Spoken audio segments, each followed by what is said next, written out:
Growing up, there was not a whole lot of security in my home. There wasn't a whole lot of love. Because of that, you go out into the world and you start looking for stuff. At 17 years old, I moved out on my own because my stepdad was abusing me and my sisters. And I moved in with my drug dealers. That's when I was introduced to cocaine and speed, and that's when I just dove headfirst into the party scene. I allowed myself to get involved with a group of Wiccan witches, and if you can pinpoint one point of your life where everything went wrong, that's where it went wrong. It was like I was allowing things into my life that were not of God. I had a couple of friends commit suicide. I was obsessed with death, and being obsessed with death, it just seemed natural for me to be obsessed with, my death. I guess it was about 2006, I decided, what's the point? I don't need to be here. I can't breathe without feeling pain. In my life, my sister has been an angel. She found me overdosed on sleeping pills and vodka and called my dad right away. I found myself hospitalized.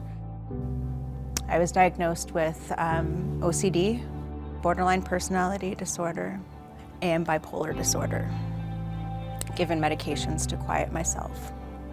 Medications didn't work. I went straight back to drinking and drugs. But from that moment on, my voices got louder and stronger, and so I just partied harder. I was at a club, and there's a guy behind me, and he just struck up a conversation with me, just trying to find out who I was, and so I ended up chatting with him for a little bit. I must have made a comment or something of, like, why are you so different? Like, what do you want from me? Whatever. And he was like, you know what? I just want to share Jesus with you. So he shared his testimony with me, and in the first time, as long as I can remember, I cried. It was the first true thing that I'd heard in my life. And from there, I had this friend. And then I guess it was summer of 2007, he invited me to a Hillsong United concert.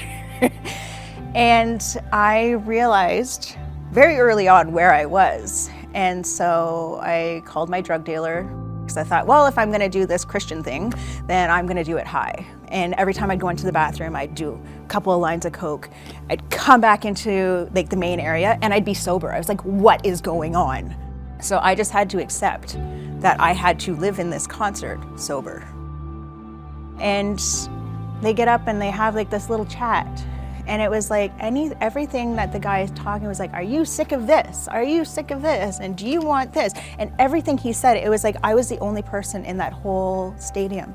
And I gave my life to Jesus in that moment.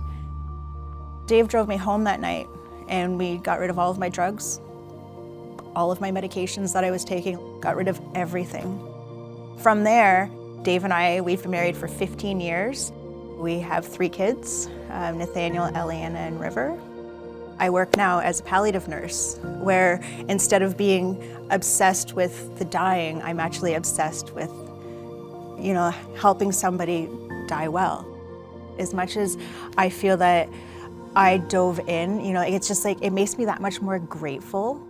And it's for everybody. The only way that you can show that you are truly grateful for Jesus dying on the cross for our sins is to just live your life for him. And it doesn't matter what you've done in your life. It does not matter what you've done. He loves you, and he will go to great lengths. And how could you not live your life for him after he chases after you? And I'm just one that he chased after.